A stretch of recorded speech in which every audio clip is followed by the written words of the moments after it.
Sebelum kita menjelaskan materi intinya, saya akan menceritakan sinopsis Oppenheimer. Julius Robert Oppenheimer merupakan fisikawan di balik pembuatan senjata nuklir pertama dalam proyek Manhattan pada era Perang Dunia Kedua.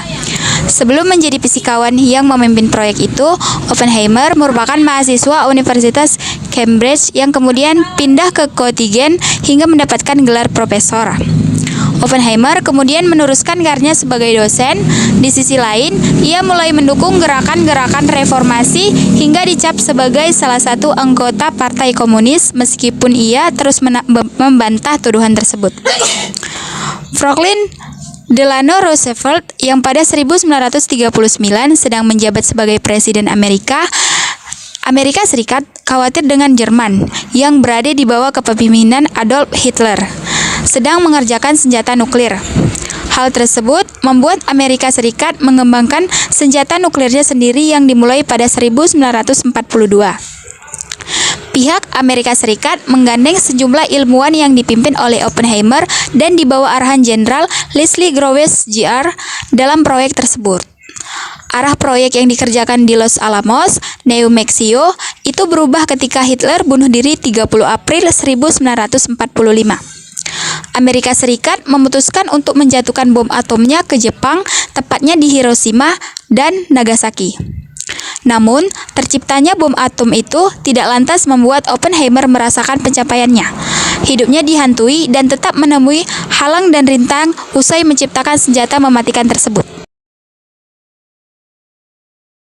Setiap benda yang ada di dunia ini tersusun dari molekul-molekul yang sangat kecil, yang disebut atom. Atom ini terdiri dari kulit atom dan inti atom. Kulit atom sendiri terdapat elektron yang bermuatan negatif, dan pada inti atom yang disebut nukleus, terdapat neutron yang bermuatan netral dan proton yang bermuatan positif. Nah, kata nuklir ini berasal dari nukleus atau inti atom. Umumnya, benda yang bermuatan sama tidak dapat berikatan. Contohnya pada magnet, apabila kita mendekatkan kutub positif dengan kutub positif yang lainnya, maka yang terjadi adalah kedua kutub ini akan saling tolak-menolak. Namun, pada inti atom, unsur atom yang bermuatan sama-sama positif dapat berikatan, dikarenakan ada gaya nuklir yang kuat. Gaya inilah yang mengikat atom-atom bermuatan positif menjadi satu. Nah, jika kita bisa mengotak-atik atau memecah inti atom ini, mungkin saja akan ada energi yang terlepas. Itu tadi adalah konsep awal pembuatan bom atom. Proyek Manhattan.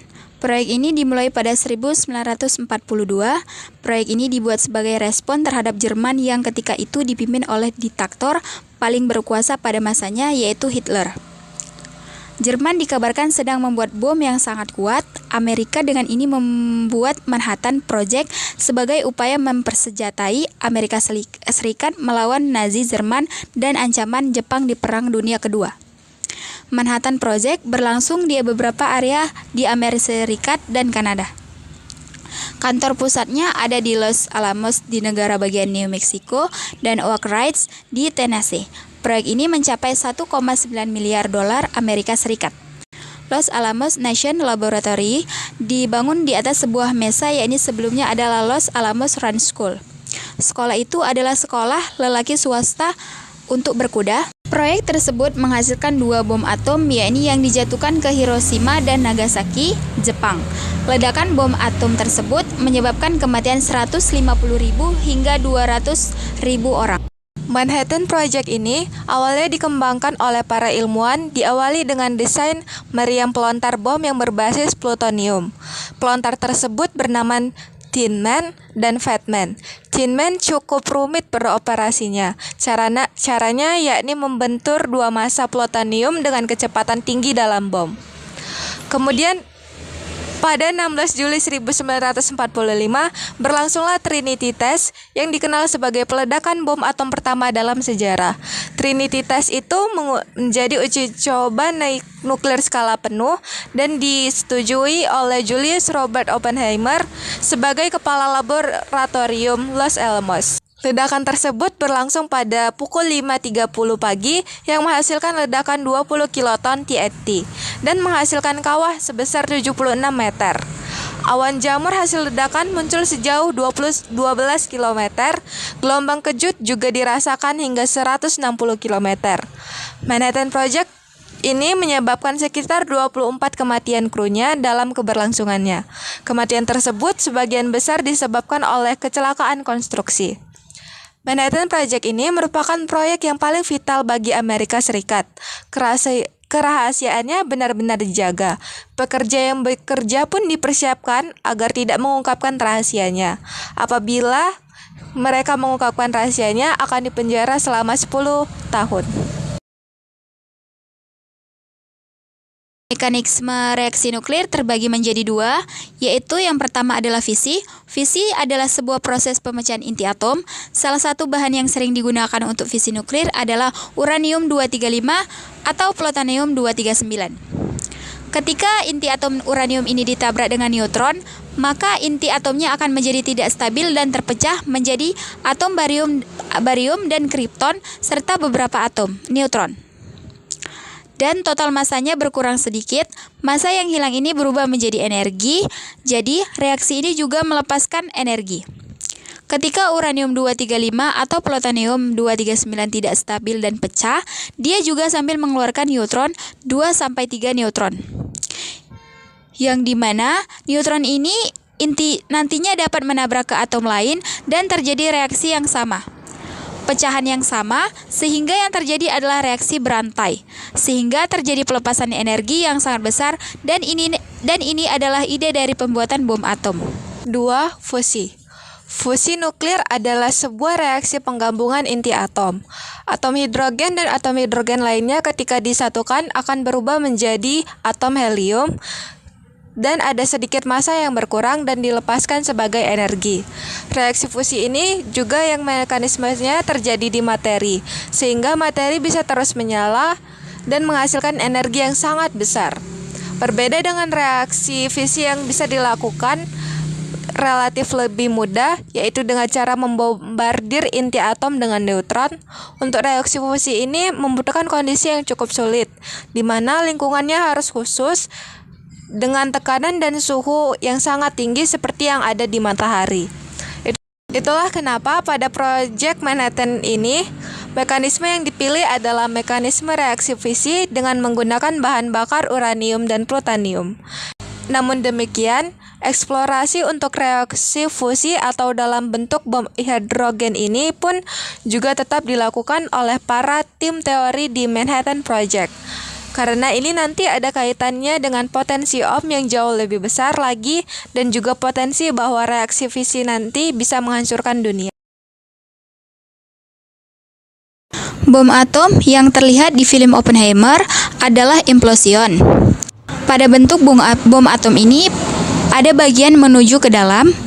Bentuk-bentuk ini adalah peledak yang nantinya ketika bom diaktifkan akan mendorong plutonium semakin padat dan terkompres sehingga menaikkan kemungkinan terjadinya reaksi berantai.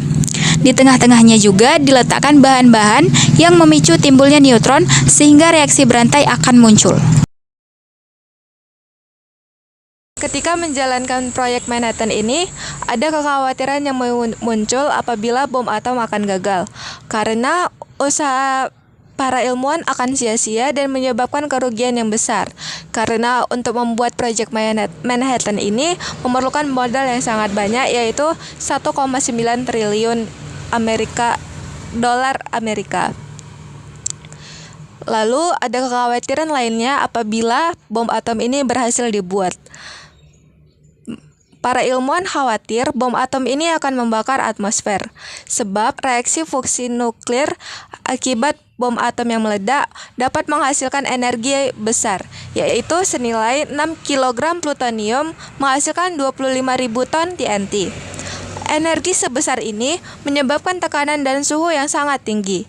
Ilmuwan mengkhawatirkan suhu dan tekanan ini memicu reaksi fusi pada kandungan hidrogen di atmosfer. Reaksi fusi di atmosfer ini akan terjadi berantai dan dapat membakar atmosfer itu sendiri atau dapat menghancurkan dunia. Karena para ilmuwan yang bekerja di proyek Manhattan tidak yakin apakah metode ledakan bom plutonium akan berhasil, mereka memutuskan untuk mengujinya sebelum digunakan dalam perang.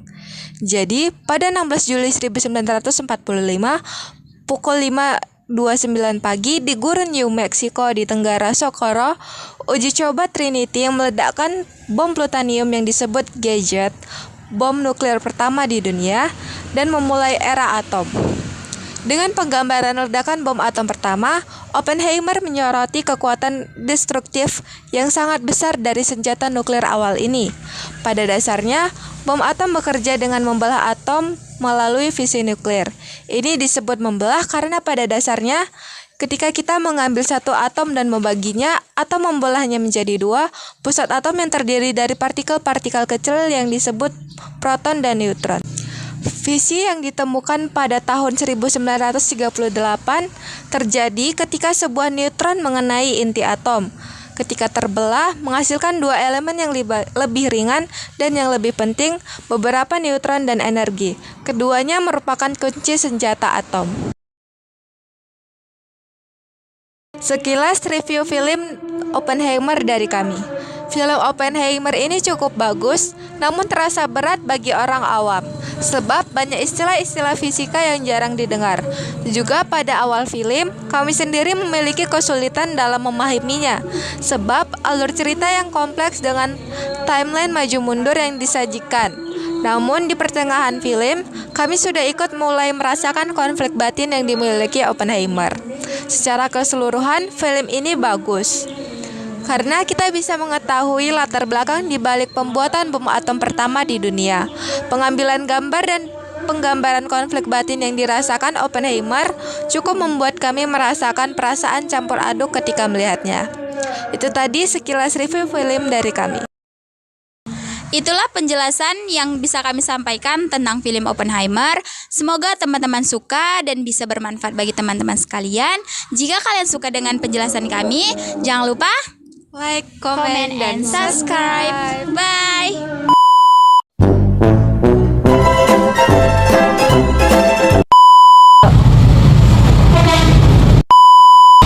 Saya akan